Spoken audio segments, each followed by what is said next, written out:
क्या कभी आपने ये महसूस किया है कि आप पूरी शिद्दत से दुआ मांग रहे हैं, दिल कांप रहा है, आंखें नम हैं, अल्फाज टूट टूट कर निकल रहे हैं, लेकिन ऐसा लगता है जैसे आपकी दुआ किसी अनदेखी दीवार से टकराकर वापस आ रही हो। आप सजदे में गिरे हुए हैं, गड़गड़ा रहे हैं, मगर जिंदगी वैसी की वैसी है।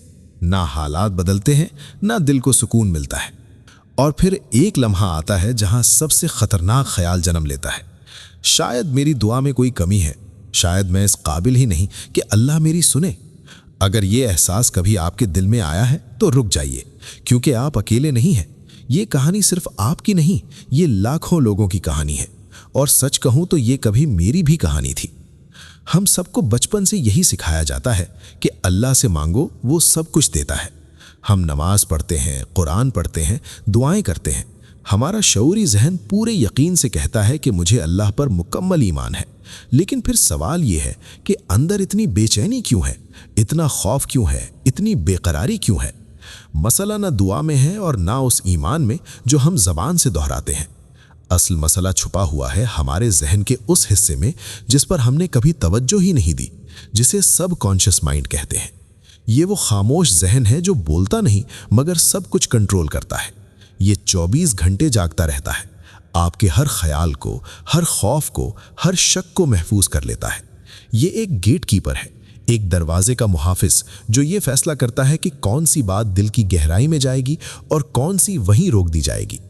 आप जबान से कहते हैं कि अल्लाह सब ठीक कर देगा, लेकिन पीछे से आपका सब कॉन्शियस माइंड आहिस्ता से कहता है कि पहले भी कुछ नहीं हुआ, अब भी कुछ नहीं बदलेगा, तुम हमेशा ऐसे ही रहोगे। और यही वो लम्हा होता है जहां आपकी दुआ आपके अपने जहन के दरवाजे पर रद्द हो जाती है। जरा गहराई से सोचिए, जब दुआ और अंदर के यकीन के दरमियान जंग होती है तो जीत किसकी होती है? हमेशा सब कॉन्शियस माइंड की, क्योंकि असल ताकत वही होती है। यही वजह है कि ज़बान से ईमान होने के बावजूद दिल में खौफ बैठा रहता है, और यही खौफ दुआ की ताकत को कमज़ोर कर देता है। लेकिन अब एक अहम सवाल यह है कि क्या ये गेट कीपर हमेशा दुश्मन ही रहेगा या इसे बदला जा सकता है?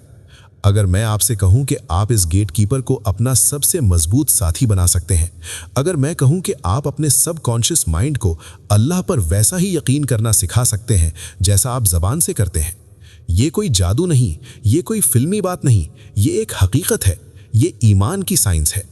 हम दिन भर अनजाने में अपने ही खिलाफ बोलते रहते हैं, मेरी किस्मत ही खराब है, ये काम मेरे बस का नहीं, पैसे कभी पूरे नहीं होते, जिंदगी बहुत मुश्किल है।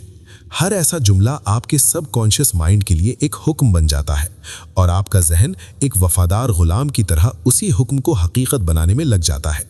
ये बिल्कुल ऐसी ज़मीन है जिसमें आप बीज बोते हैं। शक का बीज बोएंगे तो मायूसी उगेगी, खौफ का बीज बोएंगे तो बेचैनी पैदा होगी। इसीलिए रसूलुल्लाह सल्लल्लाहु अलैहि वसल्लम ने फरमाया कि मायूसी कुफ्र है, क्योंकि मायूसी अल्लाह की रहमत से इनकार की पहली सीढ़ी है। और ये इनकार कहीं बाहर से नहीं आता, ये हमारे अपने जहन में जन्म लेता है।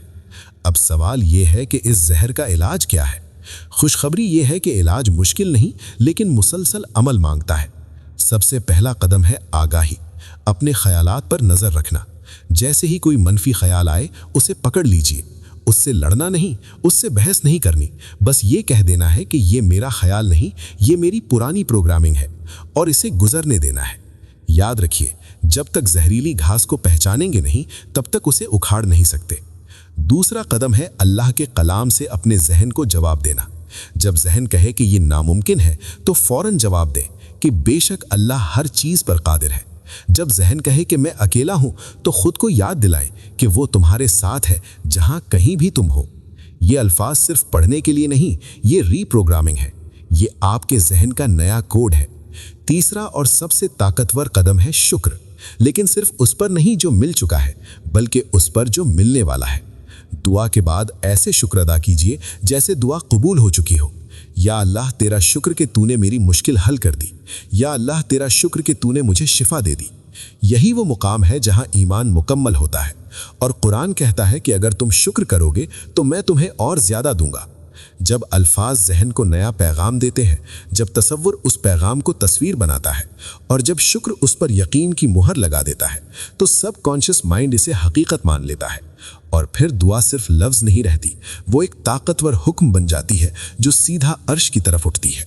یاد رکھیے، یہ ایک دن کا سفر نہیں، یہ ایک مسلسل جرنی ہے، اپنے رب کے ساتھ اپنے دل اور ذہن کو ہم آہنگ کرنے کا سفر۔ آج سے اپنے خیالات بدلنا شروع کیجیے، اللہ کے وعدوں کو اپنے ذہن کی زبان بنائیے، اور پھر خود دیکھیے کہ کیسے نا امیدی امید میں بدلتی ہے اور کیسے آپ کی دعا دل سے نکل کر عرش تک پہنچتی ہے۔ اللہ آپ کا حامی و ناصر ہو۔